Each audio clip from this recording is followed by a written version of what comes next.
بعض لوگ تو بالکل تعطل میں آ گئے، انہوں نے کہا جی بالکل اسباب سے پیدا اٹھانے کی ضرورت ہے، ہر چیز کو چھوڑو۔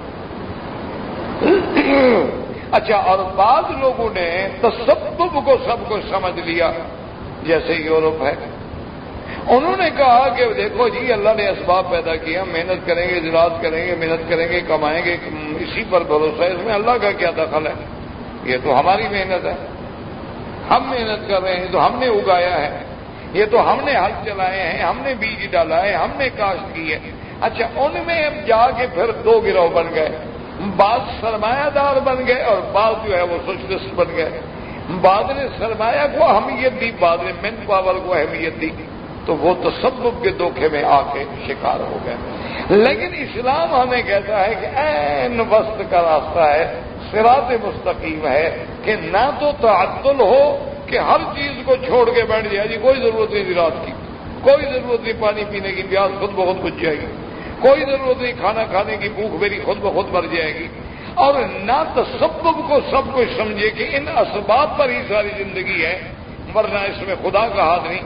اللہ نے فرمایا نہیں، ایک سبب بھی اختیار کرو لیکن توکل اللہ کی ذات پہ رکھو، اسباب کو بھی لوگے لیکن استعانت کس کی ہوگی؟ اللہ تبارک و تعالیٰ کی۔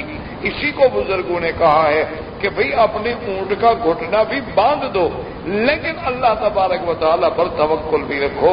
تو اب اللہ ہمیں سکھلاتے ہیں کہ اگر تم نے زراعت ہے بالکل کرو، صنعت ہے بالکل کرو، تجارت ہے بالکل کرو، کاروبار ہے بالکل کرو، علم ہے بالکل حاصل کرو، لیکن ہر چیز کے ساتھ مدد کس کی مانگو گے؟ اللہ تبارک و تعالیٰ کی۔ استعانت کس کی پکڑو گے؟ اللہ تبارک و تعالیٰ کی۔ اور توکل کس پہ کرو گے؟ اللہ۔ اس لیے میرے آقا نے 3 لفظوں میں سارا دین سمجھا دیا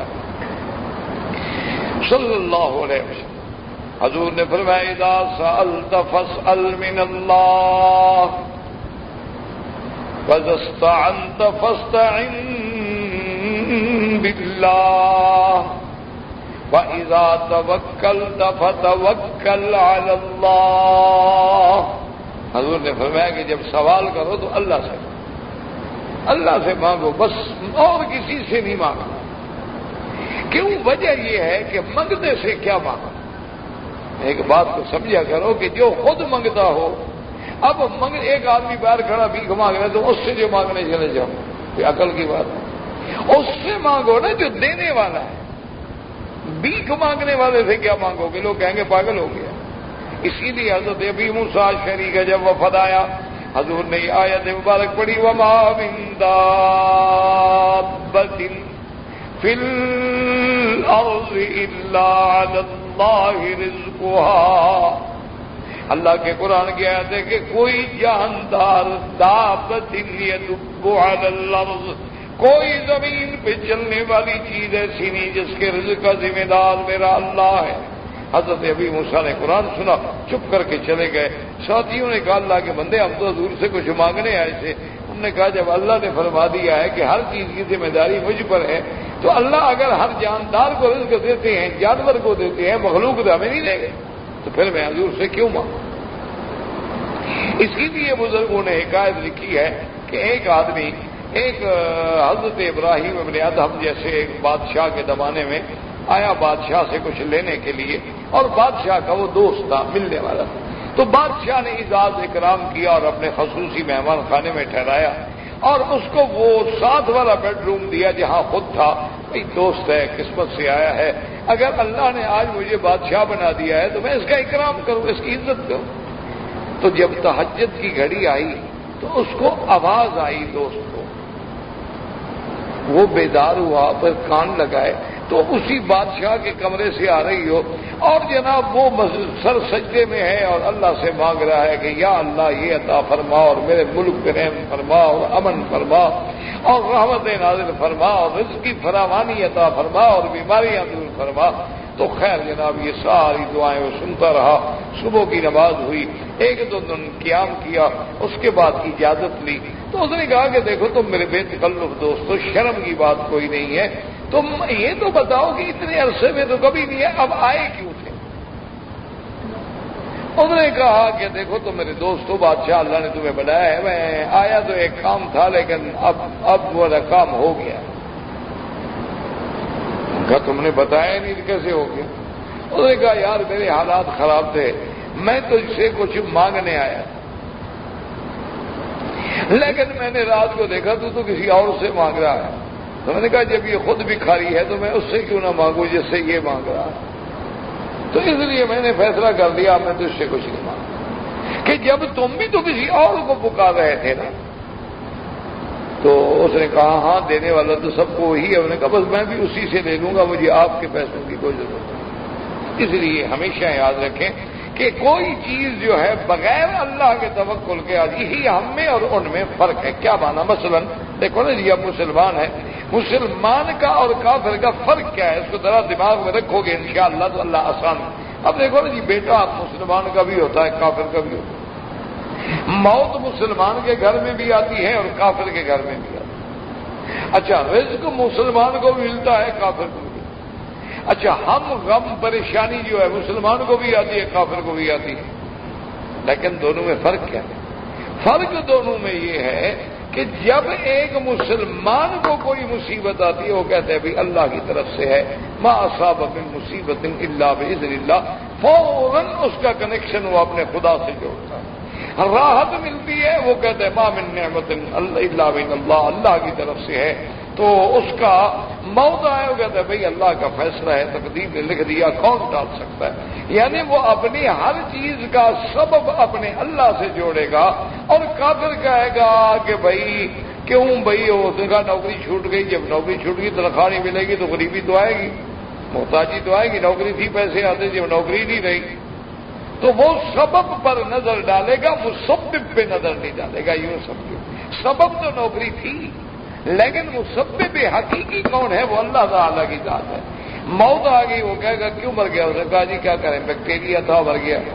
وہ سبب پہ نظر ڈالے گا لیکن خالق الموت پہ نظر نہیں ڈالے گا، اس کی نظر اسباب میں اٹک جاتی ہے، اور مومن کی نظر جو ہے وہ مسبب الاسباب کی طرف جاتی ہے۔ وہ کہتا ہے کہ ٹھیک ہے اسباب ہیں لیکن ان اسباب کا خالق کون ہے؟ اللہ تبارک و تعالیٰ۔ ٹھیک ہے چلو جی، ایک آدمی کو اس نے کہا کہ جی فلاں بندے نے قتل کر دیا، ٹھیک ہے، لیکن اس بندے کو پیدا کس نے کیا؟ اس بندے کو یہ فائرنگ کرنے کی طاقت کس نے دی؟ ہاتھ کس نے دیے؟ عقل کس نے دیا؟ گولی چلانے کا طریقہ کس نے بتلا دیا؟ جب اللہ نے تو مانا تو یہ ہوا کہ موت دینے والا تو خدا ہے، سبب یہ بن گیا۔ اسی طرح موت بیماری نہیں، بیماری تو سبب ہے۔ کتنے بیمار ہیں جو بالکل جب ڈاکٹروں نے جواب دے دی وہ ٹھیک ہو گئے۔ اللہ تبارک و تعالی نے اپنی طرف سے انتظام کر دیا اور وہ بندہ ٹھیک ہو گیا۔ اس لیے ہمیشہ یاد رکھیں کہ بسم اللہ نے ہمیں کیا سبق دیا کہ ہر چیز ہم نے اللہ کی مدد سے، اللہ کی استعانت سے حاصل کرنی ہے۔ اس لیے اس ایک چھوٹی سی آیت میں اتنی بڑی اکثیر ہے، اسی لیے آپ دیکھو پانی پئیں گے کہیں گے بسم اللہ الرحمن الرحیم، کھانا کھاؤ گے کہو گے بسم اللہ الرحمن الرحیم، کپڑا پہنو گے بسم اللہ الرحمن الرحیم، مسجد میں قدم رکھو گے تو بسم اللہ الرحمن الرحیم، یا بسم اللہ والصلاۃ والسلام علی رسول اللہ، اللہم اغفر لی ذنوبی وافتح لی ابواب رحمتک۔ تو ہمیں ہر وقت صرف ایک چھوٹی سی آیت میں کیا سبق مل رہا ہے کہ کھانا ہے تو اسی کی طرف سے، پینا ہے تو اسی کی طرف سے، صحت ہے تو اسی کی طرف سے، لباس ہے تو اسی کی طرف سے، طاقت ہے تو اسی کی طرف سے، ہر چیز اس کی استعانت سے حاصل ہو رہی ہے۔ اس لیے بسم اللہ الرحمن الرحیم، تو ایک چھوٹے سے لفظ سے اللہ تبارک و تعالی نے ہماری کتنی مشکلیں حل فرما دی۔ اور اسی طرح یاد رکھیں کہ بعض علماء نے قرآن کی اس آیت کے برکات میں بھی لکھا ہے، یعنی یہ چیز قرآن یا رسول کا حضور پاک کا حکم نہیں ہے، علماء کے تجارب ہوتے ہیں، اور اس میں تو کوئی شک نہیں کہ اللہ کا قرآن ہے، اللہ کے اسماء ہے، اور اللہ نے ہمیں حکم دیا ہے۔ کیونکہ بعض اصل ہوتا ہے نا مشکل کے بعض لوگوں کے دماغ میں اتنا جمود آ جاتا ہے، اتنی خشکی آ جاتی ہے کہ بس وہ کہیں گے جی یہی لفظ دکھلاؤ، اسی طرح لکھا ہوا حدیث میں. تو اگر اس قدر ہم اس پہ آ جائیں گے تو پھر تو اہل قرآن بھی کہیں گے کہ ہمیں یہی لفظ دکھاؤ، قرآن میں لکھا ہو کہ 2 رکعت نماز فجر. آپ دکھا سکتے ہیں 4 رکعت نماز عصر، ایک کہاں لکھا؟ اسی طرح سے جیسے کہ ایک دفعہ حضرت عبداللہ ابن مسعود رضی اللہ تعالی عنہ نے ایک بی بی کو سمجھایا کہ بھی یہ بھویں باریک کرنا اور یہ دانتوں میں فاصلہ کرنا، یہ بالوں سے بال جوڑ کے بڑے بال بنانا، اور یہ ساری چیزیں جو ہیں اسلام نے، اللہ کے رسول نے اس سے منع کی، اور اللہ نے منع کیا. اسے کہا حضرت عبداللہ رسول نے فرمایا کہ اللہ نے منع کیا ہے کہ یہ جو بھویں ہیں نا اس کو چنتی ہے نا بال نکال نکال کے، اور پلکیں اگر چھوٹی ہوں تو پھر اور مصنوعی لگا لیتی ہیں بڑھانے کے لیے، اور اسی طرح بعض چیزیں جو ہیں اپنا اچھا ناخن بھی بڑے کرنے کے لیے اب وہ مصنوعی ناخن ہیں وہ لگا دیتی ہیں تاکہ ناخن بڑے نظر آئیں. اچھا بال اگر کسی کے چھوٹے ہیں تو بالوں میں بال لگ جاتے ہیں، فکس ہیں، اور یا بال جوڑ دیے جاتے ہیں. اب تو خیر اور بھی کئی چیزیں آ گئی ہیں، اور لیزر کے ساتھ اور اس کے ساتھ فلاں جو کچھ ہو رہا ہے. تو بہرحال اس سے قرآن نے منع کیا. وہ بیوی چلی گئی.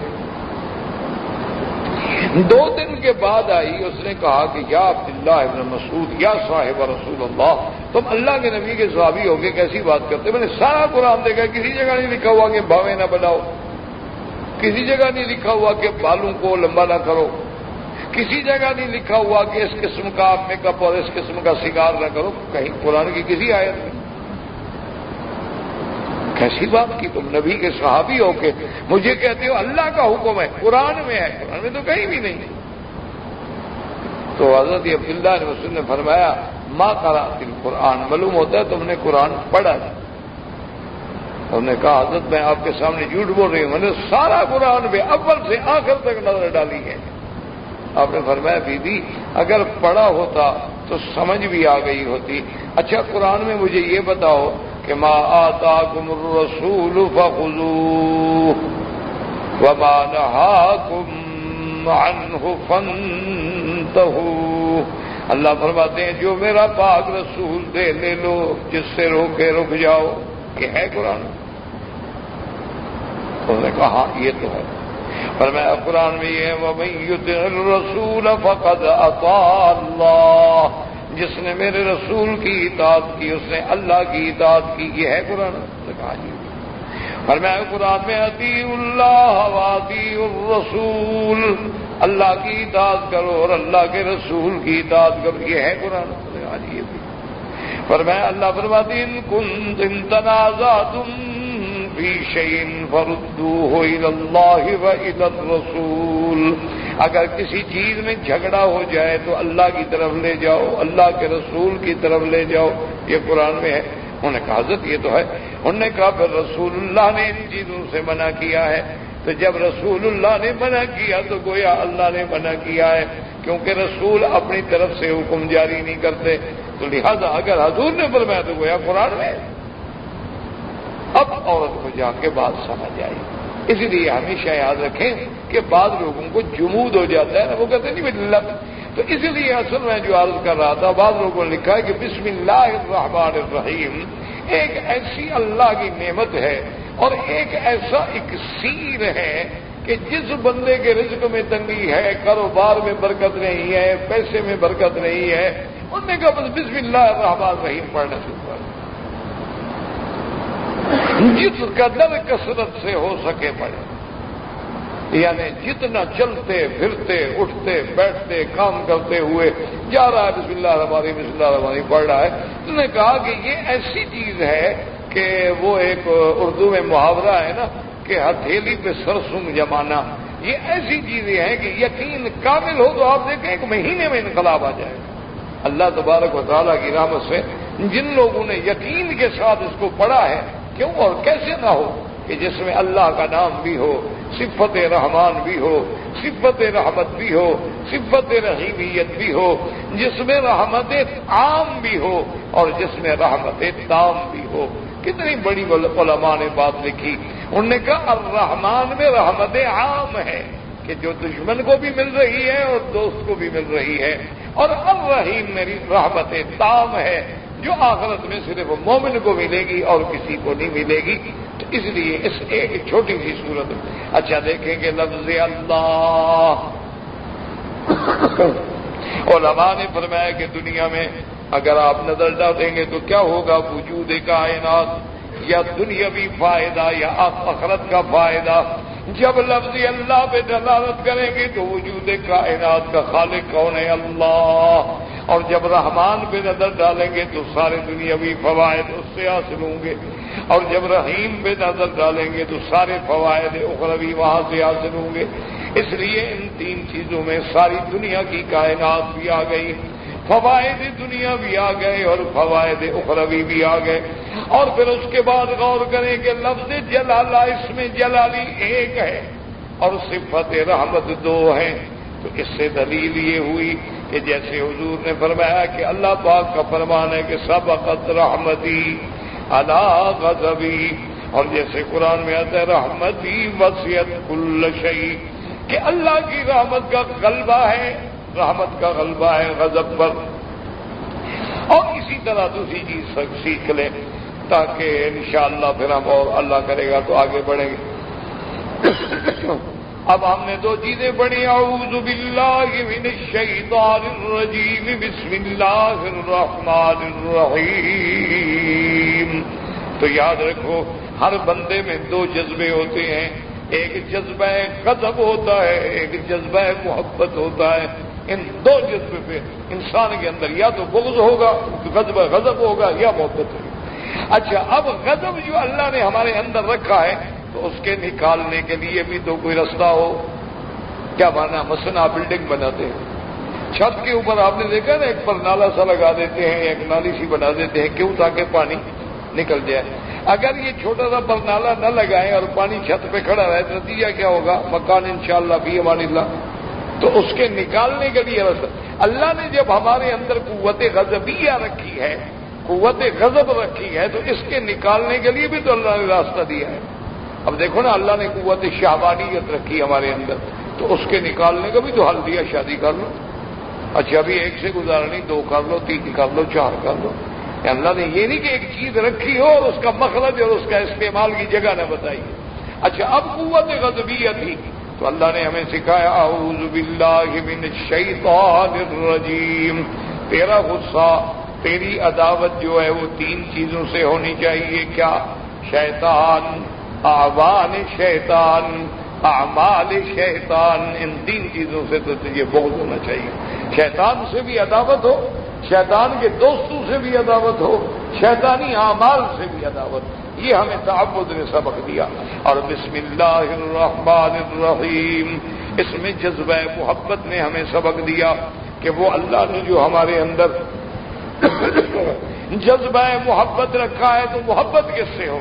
تو فرمایا محبت رحمان سے ہو، اعوان رحمان سے ہو، اعمال رحمانیہ سے ہو۔ تو وہاں تین چیزوں کے ساتھ غضب ہو اور یہاں تین چیزوں کے ساتھ محبت ہو، تب جا کے تم مکمل انسان بنو گے۔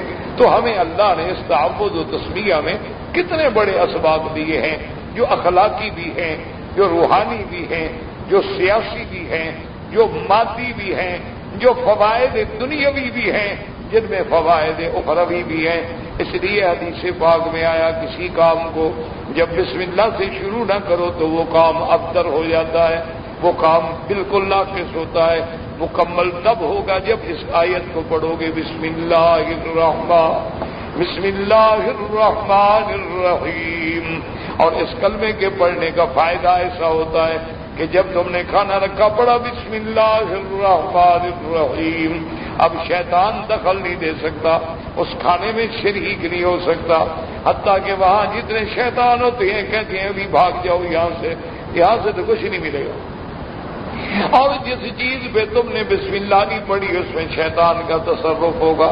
تو اللہ نے یہ دو نعمتیں ہمیں عطا فرمائیں، ایک کا نام تعوذ ہے اور ایک کا نام تسمیہ ہے۔ بسم اللہ الرحمن الرحیم وآخر دعوانا الحمدللہ رب العالمین۔ زندگی باقی انشاءاللہ تو اب تفصیل سورۃ فاتحہ پڑھیں گے۔